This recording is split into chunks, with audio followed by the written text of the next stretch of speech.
Very recently, I finished reading Mrs. Simcoe's diary, and since its completion, I've been captivated by her depictions of early Canadian history. And I say that in quotations because let's not forget that Indigenous people have been here since time immemorial, and Canadian history doesn't start with colonization.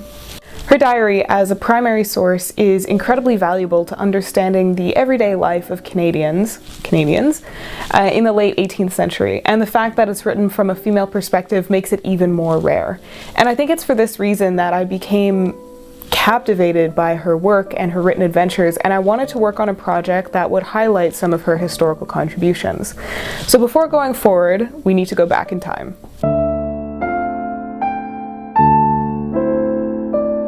Elizabeth Simcoe traveled from England to what is now modern-day Quebec and Ontario. Due to location constraints, but also an interest in local history, my project is going to be centered around Toronto. When the Simcoes were here, it was known as York, and before that, the area was known by the regional Mohawk word Takaranto. The land on which Toronto stands is the traditional territory of the Mohawk, Anishinaabe, Wendat, and Mississauga people. And this is really important to note because the territory was transferred to the Crown by something called the Toronto Purchase, or Treaty 13. The land was illegally purchased because the treaty from 1787 was sketchy at best for multiple reasons. The first of which being that the amount of land that was supposed to be transferred to the Crown was never really mentioned specifically in the original deed from 1787. And the piece of paper where the chiefs affixed their marks, it was a separate sheet of paper that wasn't connected to the original deed. So basically you could take that piece of paper and put it on another one and nobody could stop you. After decades of failure on the part of the Crown to make an agreement from the original deed, they negotiated and purchased 250,830 acres of land for 10 shillings, while the Mississaugas reserved for themselves the rights to exclusively fish on Etobicoke Creek. So in modern terms, that means roughly 40 Canadian dollars purchased the majority of the city of Toronto, with borders being Lake Ontario, Etobicoke Creek, and highways 427 and 50. Furthermore, when Lieutenant John Graves Simcoe first came to the area, he ignored the Mohawk name Takaranto and replaced it with York. And in 1834, it was only then that the name Toronto started to appear, which is of course an anglicized version of the original Mohawk name. Why do I bring all of this up in a video that's eventually going to be talking about historical costuming? Hot off the heels of finishing my undergrad degree in history, yay, I've come to realize that one of my key takeaways is that context is everything. So Elizabeth Simcoe's diary is an incredible window into the past, but historical figures aren't problem-free, and I can't separate the fact that the reason why she was in Canada in the first place was ultimately for imperialistic reasons.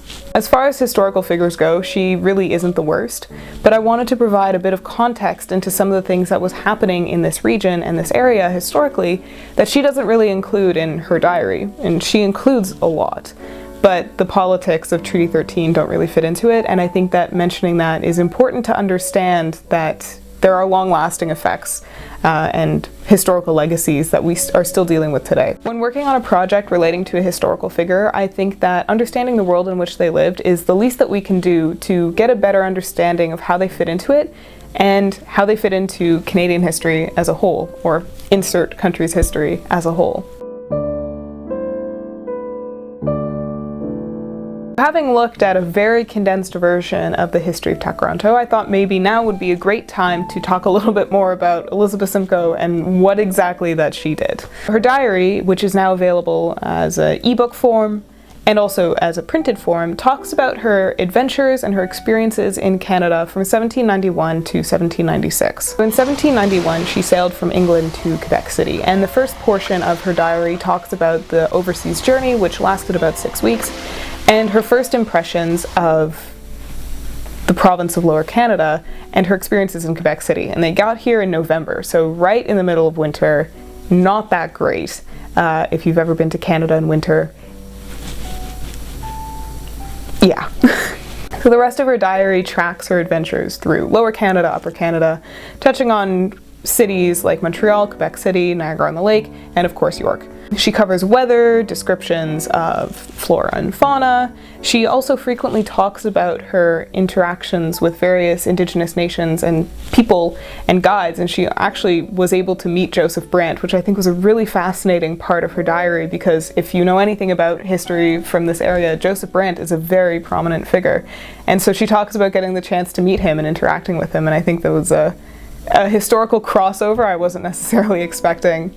She also talks about her successes and failures in learning the diverse indigenous languages that she comes across, and the general tone from her diary is she feels very respectful, but the proper context and the historical realities are a little bit difficult to grasp. She also covers social life.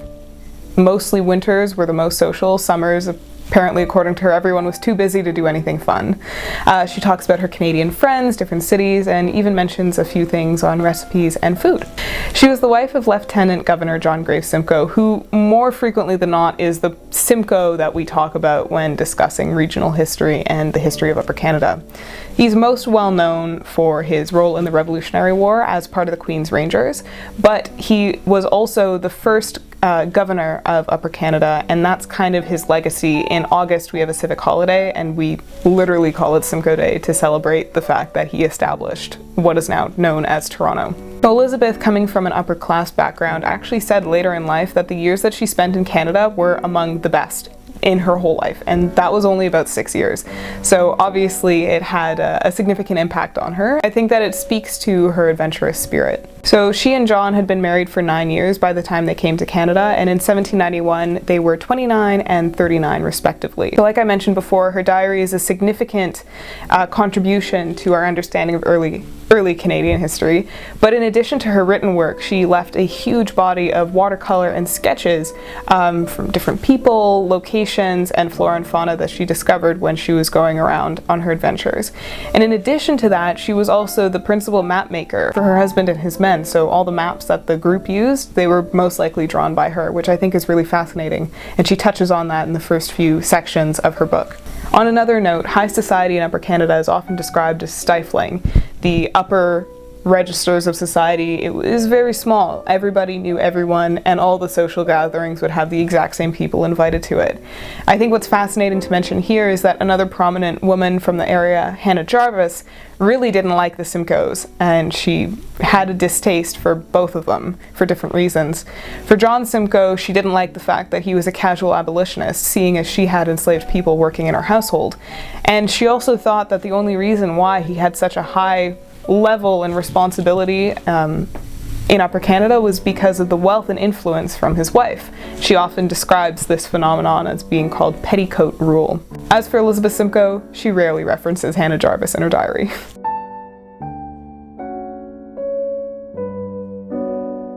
That was a bit of a condensed history lesson, but I think now I'll finally get into what exactly the project is. So there are two portraits of Elizabeth Simcoe. One of them is from the 18th century, and it was painted by Mary Ann Burgess. And what I want to do is recreate the outfit that she's wearing in this portrait. As you can see, there isn't much to work with as the portrait is bust up, but from the information that we are given visually, I've determined a couple of things. She's wearing a frilly cap with a bit of hair poking through. She's got a bonnet. I believe she's wearing a chemisette with a fichu on top and a gray or blue dress. So the portrait was painted in the 1790s, and I began my research by looking at dresses from that decade. I found one from the V&A Museum that I absolutely fell in love with, and it says that the provenance is from England, so I thought that it would be geographically correct. And this is where my personal taste sort of came into it, as you can't really see much detail on the dress. But I really liked this one from the V&A, and I thought that it would be a great stepping point for how I would go forward. The collared chemisette style was popular in the early Regency, and I'll be using the pattern from the American Duchess Guide to Dressmaking. And finally, the cap is where I was totally stumped. The frills around the forehead and the cheek, and even going back to the neck, was reminiscent of some of the styles that can be found in the Working Woman's Guide, but the 1830s are far beyond the scope of this project. So I did some more research, and I eventually found a lot of really lovely portraits of women wearing caps that were similar, before finally finding a free pattern online for a cap that's got frills everywhere, just like the portrait, so I'll be using that. So this video is already long enough, And that's why I'll be splitting it into 4 sections. This is number 1, of course, the introduction. Then I'll have a section on all of the accessories, one on the dress, and then the final cinematic reveal, which will be coming out to coincide with CoSy. I hope that you'll stick around for this adventure of mine and hopefully learn a little bit of Canadian history along the way. As always, thanks for stopping by.